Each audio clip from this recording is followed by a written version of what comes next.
നമസ്കാരം. പശ്ചിമേഷ്യൻ യുദ്ധങ്ങളുടെ പശ്ചാത്തലത്തിൽ ഗൾഫ് രാജ്യങ്ങൾക്കുള്ള ആശങ്കകൾ അകറ്റുക, അവരുടെ സുരക്ഷാ താൽപ്പര്യങ്ങൾക്ക് യാതൊരു ഭീഷണിയും ഉണ്ടാകില്ലെന്ന് ഉറപ്പ് നൽകുക എന്ന ലക്ഷ്യത്തോടുകൂടി American state secretary Marco Rubio പശ്ചിമേഷ്യൻ രാജ്യങ്ങൾ സന്ദർശിക്കുന്നു. അതേസമയം ഇറാനുമേലുള്ള എണ്ണ ഉപരോധത്തിൽ അമേരിക്ക താൽക്കാലിക ഇളവ് പ്രഖ്യാപിച്ചു. അതോടൊപ്പം ഒരു ദുഃഖകരമായ വാർത്തയും പുറത്തു വരുന്നുണ്ട്.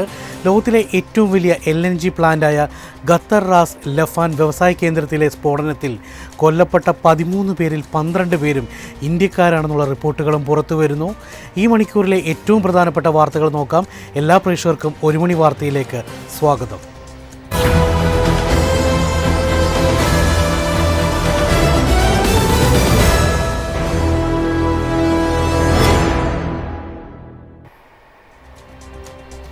ഇറാൻ അമേരിക്ക സമാധാന ചർച്ചകളുടെ പശ്ചാത്തലത്തിൽ American state secretary Marco Rubio പശ്ചിമേഷ്യൻ രാജ്യങ്ങൾ സന്ദർശിക്കുന്നു. UAE, കുവൈറ്റ്, ബഹ്റൈൻ എന്നീ 3 ഗൾഫ് രാജ്യങ്ങൾ സന്ദർശിക്കുന്ന റൂബിയോ ബഹ്റൈനിൽ നടക്കുന്ന ഗൾഫ് കോഓപ്പറേഷൻ കൗൺസിൽ വിദേശകാര്യമന്ത്രിമാരുടെ യോഗത്തിലും പങ്കെടുക്കും. ഗൾഫ് രാജ്യങ്ങൾക്കുള്ള ആശങ്കകൾ അകറ്റുക, അവരുടെ സുരക്ഷാ താൽപ്പര്യങ്ങൾക്ക് യാതൊരു ഭീഷണിയും ഉണ്ടാകില്ലെന്ന് ഉറപ്പ് നൽകുകയും ചെയ്യുക എന്നതാണ് ഈ സന്ദർശനത്തിൻ്റെ പ്രധാന ലക്ഷ്യം. അതേസമയം അമേരിക്കയുമായുള്ള സമാധാന ചർച്ചകളിൽ പങ്കെടുത്ത ഇറാൻ പ്രതിനിധി സംഘത്തിനെതിരെ രാജ്യത്തിനകത്തും യാഥാസ്ഥിതിക വിഭാഗങ്ങളിൽ നിന്നും മാധ്യമങ്ങളിൽ നിന്നും രൂക്ഷ വിമർശനമാണ് ഉണ്ടാകുന്നത്. വിമർശനം ശക്തമായതോടെ ചർച്ചകൾക്ക് നേതൃത്വം നൽകിയ പാർലമെൻറ്റ് സ്പീക്കർ മുഹമ്മദ് ബഗേക്കർ ഖാലിഫ് ബാഫ് രംഗത്തെത്തി. തന്ത്രപ്രധാനമായ ഹോർമൂസ് കടലിടുക്കിൻ്റെ നിയന്ത്രണവും ഭരണപരമായ കാര്യങ്ങളും അന്താരാഷ്ട്ര നിയമങ്ങൾക്ക് അനുസൃതമായി ഇറാൻ തന്നെ കൈകാര്യം ചെയ്യുമെന്നും സ്പീക്കർ വ്യക്തമാക്കി. ചർച്ചകൾ ഇറാന് നേട്ടമാണ് ഉണ്ടാക്കിയതെന്നും അദ്ദേഹം കൂട്ടിച്ചേർത്തു. ഇറാനുമേലുള്ള എണ്ണ ഉപരോധത്തിൽ അമേരിക്ക താൽക്കാലിക ഇളവ് പ്രഖ്യാപിച്ചു. സ്വിറ്റ്സർലൻഡിൽ നടന്ന നയതന്ത്ര ചർച്ചകളിൽ തീരുമാനപ്രകാരമാണ് നടപടി. ഹോർമൂസ് കടലിടുക്കിലൂടെയുള്ള കപ്പൽ ഗതാഗതം സുഗമമാക്കാനും അന്താരാഷ്ട്ര ആണവോർജ ഏജൻസിയുടെ പരിശോധനകൾക്ക് അനുമതി നൽകാനും ഇറാൻ തയ്യാറാക്കിയ പശ്ചാത്തലത്തിൽ ഓഗസ്റ്റ് 21 വരെ ഇറാൻ്റെ ക്രൂഡ് ഓയിൽ, പെട്രോളിയം ഉൽപ്പന്നങ്ങൾ എന്നിവയുടെ ഉൽപ്പാദനത്തിനും വിൽപ്പനയ്ക്കും അമേരിക്ക അനുമതി നൽകി. ഈ നീക്കം ആഗോള വിപണിയിലെ എണ്ണ ലഭ്യത വർദ്ധിപ്പിക്കുമെന്നും ക്രൂഡ് ഓയിൽ വിലയിൽ വലിയ കുറവുണ്ടാകുമെന്നുമാണ് സാമ്പത്തിക വിദഗ്ധരുടെ വിലയിരുത്തൽ. ലോകത്തിലെ ഏറ്റവും വലിയ LNG പ്ലാന്റായ ഖത്തർ റാസ് ലഫാൻ വ്യവസായ കേന്ദ്രത്തിലെ സ്ഫോടനത്തിൽ കൊല്ലപ്പെട്ട 13 പേരിൽ 12 പേരും ഇന്ത്യക്കാർ. 66 പേർക്ക് അപകടത്തിൽ പരിക്കേറ്റു. ഞായറാഴ്ച വൈകിട്ടായിരുന്നു ഖത്തറിന് നടുക്കിയ സ്ഫോടനം നടന്നത്. ഇറാൻ ആക്രമണത്തെ തുടർന്ന് അടച്ചിട്ട റാസ് ലഫാൻ വ്യവസായ കേന്ദ്രത്തിൽ ഉൽപ്പാദനം പുനരാരംഭിക്കാനിരിക്കെയാണ് അപകടം. അറ്റകുറ്റപ്പണിക്കിടെയാണ് അപകടമുണ്ടായത്. മരിച്ചവരുടെ പരിക്കേറ്റവരുടെ വിവരങ്ങൾ പുറത്തുവിട്ടിട്ടില്ല. വ്യവസായ കേന്ദ്രത്തിന് പുറത്തേക്ക് വാതക ചോർച്ച ഉണ്ടായിട്ടില്ലെന്നാണ് വിവരം. സ്ഫോടനം പ്രകൃതി വാതക ഉൽപ്പാദനത്തെ ബാധിക്കില്ലെന്നും ഖത്തർ അറിയിച്ചു. പ്ലാന്റിൻ്റെ പ്രവർത്തനം പുനരാരംഭിക്കാനുള്ള നടപടികളുമായി മുന്നോട്ടു പോകും. വിദേശകാര്യമന്ത്രി S. ജയശങ്കർ അനുശോചനം രേഖപ്പെടുത്തി. തിങ്കളാഴ്ച രാത്രി നടന്ന അപകടത്തിൽ മരിച്ചവരിൽ ഇന്ത്യക്കാരുണ്ടെന്നത് അതീവ ദുഃഖകരമാണെന്ന് മന്ത്രി എക്സിൽ കുറിച്ചു. വിദേശ ഫണ്ട് സ്വീകരിക്കുന്ന സന്നദ്ധ സംഘടനകൾക്ക് നിയന്ത്രണം കടുപ്പിച്ചുകൊണ്ട് കേന്ദ്ര സർക്കാർ പുതിയ വിജ്ഞാപനം പുറത്തിറക്കി. FCRA നിയമത്തിൽ വരുത്തിയ ഭേദഗതികളനുസരിച്ച് വിദേശത്തു നിന്നും പണം സ്വീകരിക്കുന്ന NGOകൾ അവരുടെ പ്രവർത്തനങ്ങളെക്കുറിച്ച് കൂടുതൽ വ്യക്തമായ വിവരങ്ങൾ സർക്കാരിന് കൈമാറേണ്ടതുണ്ട്. NGOകൾ ഏതൊക്കെ മേഖലകളിലാണ് പ്രവർത്തിക്കുന്നതെന്നും ഏതൊക്കെ സംസ്ഥാനങ്ങളിലോ കേന്ദ്രപ്രദേശങ്ങളിലോ ആണ് ഇവയുടെ പ്രവർത്തന മേഖലകളെന്നും ഇനി മുതൽ കേന്ദ്ര സർക്കാരിനെ അറിയിക്കണം. വിദേശ ഫണ്ട് ഏത് ലക്ഷ്യത്തിനാണോ സ്വീകരിച്ചത് ആ ലക്ഷ്യത്തിന് തന്നെയാണോ അത് ചെലവഴിക്കുന്നതെന്ന് ഉറപ്പാക്കാനാണ് ഈ നീക്കം. ആരാധനാലയങ്ങളുടെ നിർമ്മാണം, മതവിദ്യാഭ്യാസം, ധാർമ്മിക ബോധവൽക്കരണം, പ്രഭാഷണങ്ങൾ തുടങ്ങിയവ നടത്താൻ വിദേശ ഫണ്ട് ഉപയോഗിക്കാൻ അനുമതിയുണ്ട്. എന്നാൽ മതപരിവർത്തനവുമായി ബന്ധപ്പെട്ട പ്രവർത്തനങ്ങൾക്കായി ഈ പണം ഉപയോഗിക്കാൻ പാടില്ലെന്ന് സർക്കാർ കർശനമായി വിലക്കിയിട്ടുണ്ട്. രജിസ്ട്രേഷനായി അപേക്ഷിക്കുന്ന NGOകൾ കഴിഞ്ഞ 2 വർഷത്തിനിടയിൽ വിദേശ നിക്ഷേപവുമായി സ്വീകരിച്ച തുകയിൽ നിന്നും ചുരുങ്ങിയത് 10 ലക്ഷം രൂപയെങ്കിലും ചെലവഴിച്ചിരിക്കണമെന്ന പുതിയ വ്യവസ്ഥയും ഉൾപ്പെടുത്തിയിട്ടുണ്ട്. തൊഴിൽ രംഗത്ത് AI വീണ്ടും വില്ലനാകുന്നു. പ്രമുഖ IT കമ്പനിയായ ഒറാക്കിൾ 21,000 പേരെയാണ് AI വ്യാപനത്തിൻ്റെ പേരിൽ പിരിച്ചുവിടുന്നത്. ഓപ്പറേഷൻസിൽ AI വ്യാപകമാക്കാനാണ് ഒറാക്കിൾ ഒരുങ്ങുന്നത്. 1,61,000 ജീവനക്കാരാണ് ജീവനക്കാരാണ് ഒറാക്കിനുള്ളത്. അത് 1,41,000 കുറയ്ക്കുമെന്നാണ് കമ്പനി അറിയിച്ചിരിക്കുന്നത്. എയുടെ വരവോടെ 119 ടെക് കമ്പനികളാണ് ജീവനക്കാരെ കൂട്ടത്തോടെ പിരിച്ചുവിട്ടത്. ഏകദേശം 1,00,000-ലേറെ ജീവനക്കാർക്ക് തൊഴിൽ നഷ്ടമാവുകയും ചെയ്തു. ഒറാക്കിളിൻ്റെ ബിസിനസ് വർദ്ധിപ്പിക്കുമ്പോഴാണ് കൂട്ടപ്പിരിച്ചുവിടലെന്നതും ശ്രദ്ധേയമാണ്. നിരവധി കരാറുകളാണ് ഒറാക്കിളിന് ചെയ്തു തീർക്കാനുള്ളത്.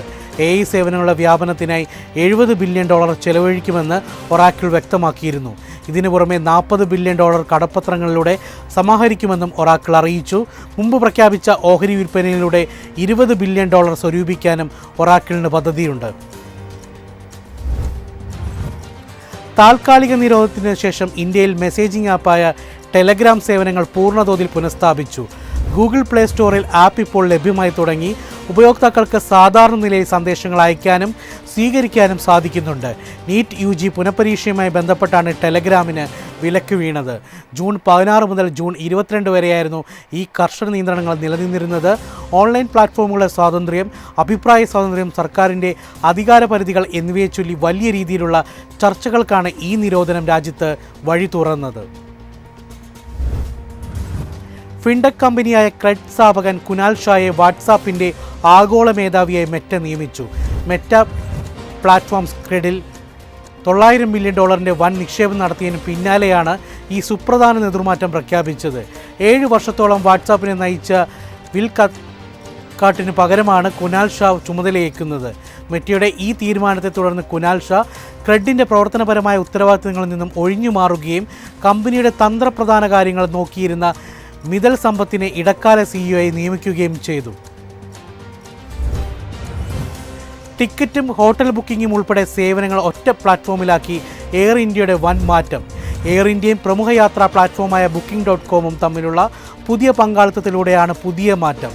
വെറും ഒരു എയർലൈൻ എന്നതിലുപരി യാത്രാ ആവശ്യങ്ങൾക്കുള്ള ഏകജാലക സംവിധാനവുമായി മാറാനുള്ള എയർ ഇന്ത്യയുടെ ശ്രമങ്ങളുടെ ഭാഗമാണിത്.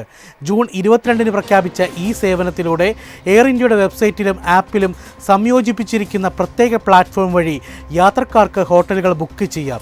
യാത്ര ആസൂത്രണം ചെയ്യാൻ പല വെബ്സൈറ്റുകൾ സന്ദർശിക്കുന്നതിന് പകരം വിമാന ടിക്കറ്റുകളും താമസ സൗകര്യങ്ങളും ഒരേ പ്ലാറ്റ്ഫോമിൽ തന്നെ ലഭ്യമാകും. 31 ദശലക്ഷത്തിലധികം താമസ സൗകര്യങ്ങൾ 45 ഭാഷകളിലായി ഇതിലൂടെ ലഭ്യമാണ്. ഒരേ പ്ലാറ്റ്ഫോമിൽ വിമാന ടിക്കറ്റും ഹോട്ടൽ ബുക്ക് ചെയ്യാം എന്നതാണ് പ്രധാന നേട്ടം. കഴിഞ്ഞ സാമ്പത്തിക വർഷം ബാർ ഹോട്ടലുകളിൽ നിന്നുള്ള നികുതി പിരിവിൽ 100 കോടി രൂപയുടെ കുറവുണ്ടായതിൽ അന്വേഷണം വന്നേക്കും. വകുപ്പ് തലത്തിൽ പരിശോധന തുടങ്ങി. അന്വേഷണത്തിൽ ക്രമക്കേട് കണ്ടെത്തിയാലും ബാർ ഉടമകളിൽ നിന്നും നഷ്ടം നികത്തിയെടുക്കാൻ സർക്കാരിന് കഴിയില്ല. കഴിഞ്ഞ വർഷം ഓരോ മാസത്തെയും യഥാർത്ഥ ലാഭം എത്രയെന്ന് ഇനി കണ്ടെത്തുക പ്രയാസമാണ്. കേരള ജനറൽ സെയിൽസ് ടാക്സ് നിയമം 1963 അനുസരിച്ച് 2 തരത്തിലാണ് ബാർ ഹോട്ടൽ ഉടമകൾ സർക്കാരിലേക്ക് വിൽപ്പന നികുതി അടയ്ക്കേണ്ടത്. ഓരോ മാസത്തെയും മദ്യവിൽപ്പനയോടെ ലഭിക്കുന്ന വിറ്റുവരവിൻ്റെ 10% അടയ്ക്കുന്നതാണ് ഒരു രീതി. 4 സ്റ്റാറും അതിനു മുകളിലുള്ള ക്ലാസിഫിക്കേഷനുമുള്ള ബാർ ഹോട്ടലുകൾക്ക് ഈ രീതിയിൽ മാത്രമേ നികുതി അടയ്ക്കാൻ അനുമതിയുള്ളൂ. സംസ്ഥാനത്ത് സ്വർണ്ണവിലയിൽ വൻ ഇടിവ്. ഗ്രാമിന് 190 രൂപ കുറഞ്ഞ് 1 ഗ്രാമിന് 13,375 രൂപയായി. പവന് 1,520 രൂപ കുറഞ്ഞ് 1 പവന് 1,07,000 രൂപയായി. 18 ക്യാരറ്റ് സ്വർണ്ണത്തിനും ഇടിവ് രേഖപ്പെടുത്തി.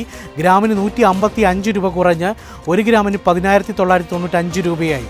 പവന് 1,240 രൂപ കുറഞ്ഞ് 1 പവന് 87,960 രൂപയായി. അതേസമയം വെള്ളി വിലയിൽ മാറ്റമില്ല. ഗ്രാമിന് 250 രൂപയിൽ തന്നെ തുടരുന്നു. ഇതോടെ 1 മണി വാർത്ത പൂർണ്ണമാകുന്നു. ഒരു ഇടവേളയ്ക്ക് ശേഷം മാർക്കറ്റ് അപ്ഡേറ്റ്സുമായി അമൃത എലിസബത്ത് എബ്രഹാം ചേരും. നമസ്കാരം.